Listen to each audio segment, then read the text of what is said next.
Hey, what's going on, everybody? My name is Matt Jarbo. This is Whatever for the 3rd of July, 2018. It is the 4th of July Eve. It is Independence Eve, as I'm going to be referring to it. Ultimately, it doesn't really mean shit, but at the same time, today's topic is one that I've wanted to talk about. But I had to wait. I had to wait for the final documentary, the real truth about Tanacon, to come out from Shane Dawson, who I'm not gonna lie, before his Tanacon videos, I gave zero shits about him. I gave zero fucks about him, and now I look at him as being one of the better documentarians that I've come across in quite some time. I mean, he was able to really and very quickly craft this narrative and really deep dive into the situation involving Tanacon, and I give him nothing but props and praise because it was compelling, right? The first episode was like over 30 minutes. The second one was nearly 30 minutes. And then this one was over 40 minutes long, compiled together.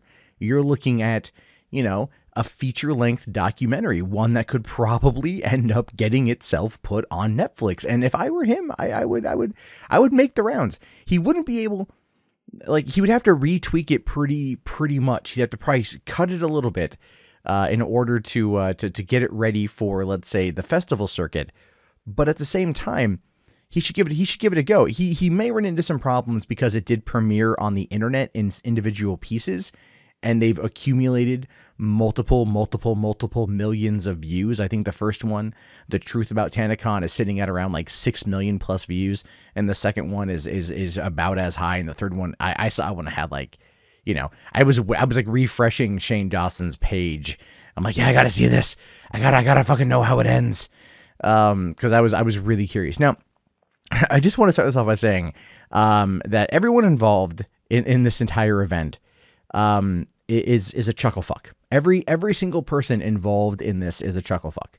In this Tanacon situation, a chuckle fuck. Okay, that's not one word. It's one word, not two words hyphened. It's chuckle fuck, because that's exactly how to view the situation. You have kids, like literal kids, 20-year-old children with the mental acuity of sophomores in high school, trying to put together this event. And I fully supported it up until when it went to shit. And even after it went to shit, I still think it was a win for YouTubers. And so this is where I find myself in a weird kind of precarious situation.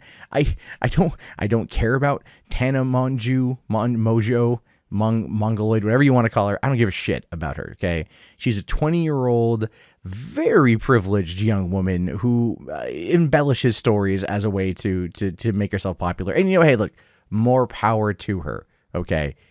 That's fine. She's found a niche. It's worked. But in this particular situation, the enemy of my enemy is my friend, so to speak.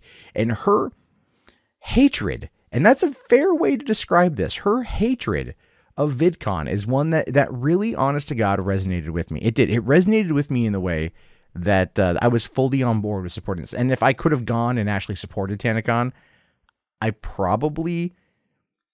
want to say I would have. Realistically, I don't think I would have done anything other than go down there just to take a look at the crowd and record some Twitter video like, I'm at Tanacon. Look at all these 14-year-olds. It was crazy. But I will say, though, when I first, okay, so I want to tell you my Tanacon story. I don't have one, but it's like kind of how I got involved in all this, how I came to understand this event. I came across an ad. An article on tubefilter.com talking about it, right? Talking about how Tana Mongeau wanted to take on Vidcon. Now, the reason why this is important to me is last year, I was at Vidcon for the first time, and Anita Sarkeesian was there. And if you know me at all, you know that I've been critical of Anita Sarkeesian for we're talking like 6 years, okay? And this was a year ago, so it's been 5 years at this point. And I wanted to see her in the flesh. And I went out to VidCon, and so did a bunch of my friends who've been critical of her. And we had a pretty large group that went and saw her speak, and she was intimidated by that, which is unfortunate. And it kind of caused this whole thing. And basically, the owners of VidCon, Hank Green and John Green, especially Hank, came out and fell on the sword. Even though Anita verbally accosted us from her position on high and verbally accosted Boogie2988 after they were on a panel together, and he basically destroyed her narrative that women only get harassment online. They still defended her. And then the new CEO, Jim Louderback, came out and he defended her. And I was like, you know what, man? Like, fuck VidCon. Like, fuck these chuckle fucks, because that is ridiculous. Like, you have a person who's on stage attacking paying people, paying ticket holders, and yet you back her implicitly. It's just, it's, I don't want to use the word sickening, but it's retarded, okay, with a hard R and a, and a hard D, just in a hard E-tar, whatever the fuck, in between. It's capital retard. How about that? It's just ridiculous. And so when she came out and she was like, you know, fuck VidCon, fuck whoever made VidCon, fuck these fucking people. And she told her story in as embellished of a way as Tana Mongeau is one to do, because let's be fair here, that's exactly what she does. She tells these stories, she embellishes situations, but she's been able to get a pretty large fan base as a result of this. And so, and make a lot of money in the process. And so she's like, we're doing our own VidCon. I'm all like, yeah, you preach, sister. Because last year, we wanted to kind of do our own thing. Right? Those of us in what you could call the quote unquote skeptic community. It is not a term I care for, but it's kind of what gets lumped upon us more often than not. They wanted to do that. We wanted to do our own thing. We wanted to go and be our own. We wanted to have our own situation, you know, our own place to talk about the kind of politics and stuff we want to talk about. And that did kind of formulate itself into what became the Kilroy event back in April, held in Phoenix, Arizona. But no, we wanted something that was more local to take place during VidCon that can act as a counter to VidCon, as an antithesis to VidCon. But we did not really have the organizational skills or even remotely the follow through to continue to do it past discussion. Whereas Tana Mongeau, like 2 months ago or a month ago or whatever, is all like, fuck VidCon, who wants to do a free VidCon? And then it just like, bam, Tanacon was born. Tanacon came into existence. She birthed it alongside with Michael Weist from Good Times Entertainment, and apparently some dude on a Segway. And I have to, first off, I just want to point out, if you are rolling around an event that you organized that is crumbling, and you are rocking a scarf in 90-degree weather, and you're on a Segway vaping inside of a hotel, you have hit Bond villain status, and there is a level of respect that goes along with that. I just want to be perfectly bluntly honest about that. There is a level of respect that is owed to that particular Eminem wannabe, to very much kind of tie that in. I just thought that was great. And I'm watching this fucker go around. I'm just laughing my ass off. I'm like, that is awesome. Because now you were not knocked over and beaten repeatedly by very angry, very sunburnt people who had spent a lot of money to go to this event. $65 for a ticket, 5,000 tickets sold, roughly $325,000 is what was earned.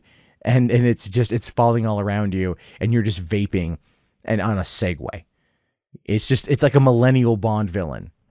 And I say that with respect. Actually, I don't mean that as necessarily an insult, because I'm like, that's awesome. But no, this event, during VidCon itself, I knew it was happening, but I was in the industry side of things. I was up in the industry side, so I wasn't really paying attention. But I will say though that 5,000 people that went there, and many of whom left VidCon, there was a noticeable lack of people on the floor. There was a noticeable lack of people walking around the convention. And so from that perspective, this is before I knew it was 5,000. This is when I'm still hearing it was 15 or 20,000 people. And you're hearing it from like multiple sources, so it does seem more realistic than not, even though ultimately the city of Garden Grove, they came out and they were just like, no, it was 5,000 people that were out there. And so ultimately what it was is they had 5,000 featured tickets, featured creator passes that were sold, and then 300 free tickets were given away. That's just insane to me that they were like, enough people paid for the featured creator badge. And the reason why this is a thing is I've noticed that the creator pass at VidCon suffers from the same problem, where what you've got is you've got the community, the creator, and the industry. The community gets you on the floor, the industry gets you up top, but the creator gets you in that middle area where you're going to be learning about YouTube from people who are going to host some panels and whatnot. And I did that last year, but I felt it was ultimately just wasted. And this year was I will say, remarkably better in their organization of it. But another thing that happened too was parents bought this ticket, this creator badge for their kids who were not creators, right? Who clearly were not creators. And they bought this for them, and they got them in the door. And hopefully they're going to meet their favorite people. Well, they weren't going to meet their favorite people because those people weren't actually going to show up. The only quote end quote, and I really want to emphasize how hard I'm air quoting right now, celebrity that I saw was Hassan Piker from the Young Turks. Now he is Cenk Uyghur's nephew, and oh wow, like you see him from a distance and you're like, I'm gonna clock you at 100% douche, because he was 100% douche. He was a douchey looking guy. But really tall, so I wasn't actually going to talk shit about as he was walking by, because he would probably beat my ass in a heartbeat. I'm just saying, no one to fight, no one to fold, right?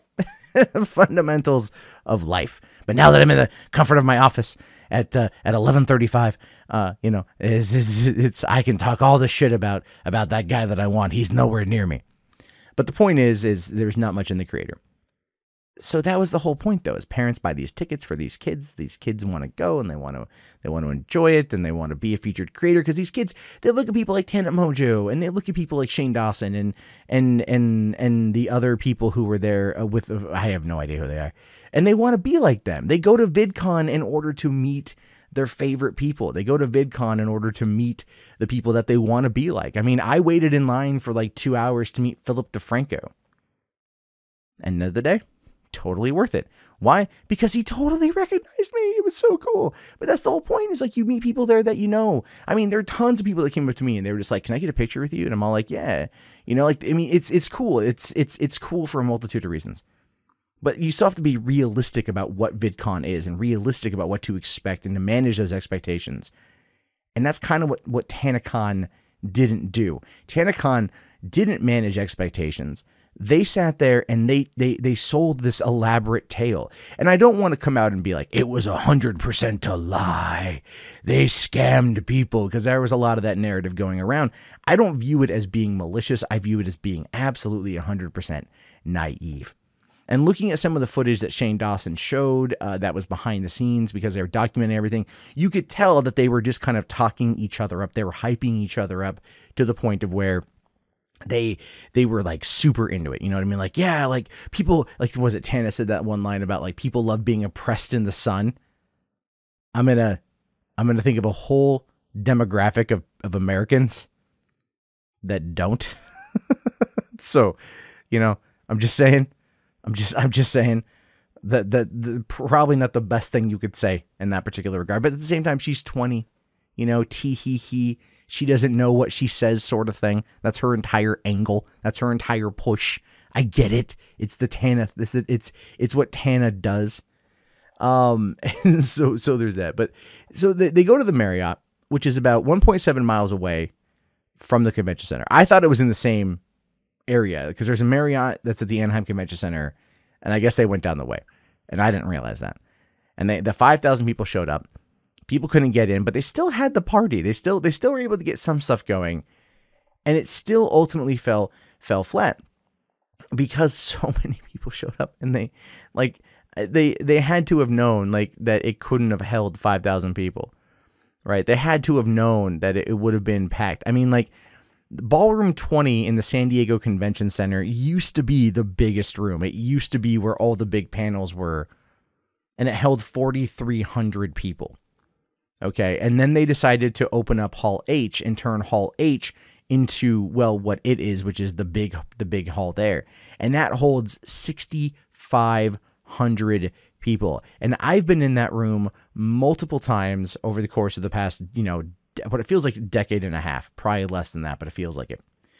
And as a result of that, like, I can tell you that those rooms at the Marriott could in no way house, you know, the amount of people that they said were going to be there. And so again, you look at it from that particular angle, and it's just that naivety that's coming through, that grand idiocy that happens when you want something and people are just telling you yes, they're telling you what you want to hear. And that Michael guy, I think he thought deep down that it would work. I think he thought deep down that he would be able to figure it out, that it would just kind of like, there would be hiccups, but people would just be kind of like okay with it. You know, because it's one of those things where you go to, you go somewhere and maybe it doesn't turn out the way that you wanted it to turn out, but it's okay enough. And you're just like, this kind of sucks. But at the same time, fuck it. You know, it's the whole dog on a nail mentality, right? A dog will lay on a nail, but they'll cry and they'll cry and they'll cry without ever actually moving, because it's just easier to complain about the nails instead of getting up. That type of mentality. I think that's what Michael probably subconsciously, because I don't think he actually had that thought in his head, thought it might have turned out. I think that's where he was coming at it from. But the fact that there was no water and there was no food and security was meant to have like 90 people and they had 25 people, but still spent $60,000 on these 25 security guards. I mean, at least they spent the money for that. Like, it's not, the thing is, people thought it was a scam. You know, people thought it was all this stuff. And I guarantee you that if you look at the contracts were meant to be this, were meant to be upheld. Like, I really do think that, like, they went into this with the best of intentions, and they wanted to buck the system, and they wanted to show VidCon that this was clearly going to be the, an alternative to them. This was going to be a middle finger. This is going to be, we don't need you. You need us. Remember that, or we will tank your event every single year, sort of thing. Like this show of force from content creators who feel used and abused by a system, by a company, by an entity that ultimately is out to make money and ultimately is out to, not give the fans what they want, not treat the creators the way they should be treated. And ultimately, I agree with that, right? I agree. Because this is one of those things where it's like, even Philip DeFranco, and I'm very glad that I met him, because he said that he's not going back to VidCon. He's not doing it again. It's, probably because he wants to do his own live events. And that's quite frankly where things are at. I've thought about doing my own live events. I've thought about, like touring the country with a few YouTubers, like getting everyone together in a van and like going from city to city to city and basically paying for it by the people who show up, and like, that's how you cover the cost and shit, like not make any money, but still, work with the fans. If you get in with full screen entertainment, they'll put you on a tour and shit. Like this is kind of where the next step is. The next step is live. The next step is going to be that. And that's ultimately what Tanacon was about, which is one of the reasons why I was completely like, yeah, man, fuck yeah. Like, do that shit. But because of how badly it tanked, and also because of the Shane Dawson documentary, I think the name Tanaheim was perfect. That was great. I think because of that, it's going to ultimately hurt any more of these events happening the way that Tana wanted it to. There was never ever going to be a success here in the way that she wanted. It was never going to go off the way that she was promised, and they were naive to believe that it would. But the fact that Tana, when there was, everything was falling apart, all the walls were crumbling down, people were getting ready to storm the castle, people were getting ready to riot, the internet was basically laughing at her, she decided to go to the Studio 71 party, and there's video evidence of her dancing around there and saying like, oh, I was just there to talk to like my network, right? Like, no, fuck you. Like, you weren't there to talk to your network. You were there to get away, because you still, regardless of everything, have an image to maintain. And that was one of my biggest complaints with watching the Shane Dawson thing, is that like, you're watching her cry, and I don't know how much of it was an act, right? And I know I should sit there and I should give her the benefit of the doubt. I should give her the benefit of everything and go like, no, this whole thing was messed up. This whole thing was obviously somebody else's fault. Tana didn't do nothing. You know what I mean? Like hashtag Tana a good boy sort of thing. That's not the case. That's not true. I don't believe that at all. I think she had full knowledge of how things were going to be, but she also didn't care, because people like her, I'm going to use it. They're affluent and they're privileged, and she probably thought it was going to be handed to her. And she's also known for embellishing a lot of shit. She's known for it. So when she's out there like crying, like, I'm so sorry, she's crying on Shane Dawson's shoulder, there's no makeup. She's looking raw. She's looking very vulnerable. That was done with a purpose.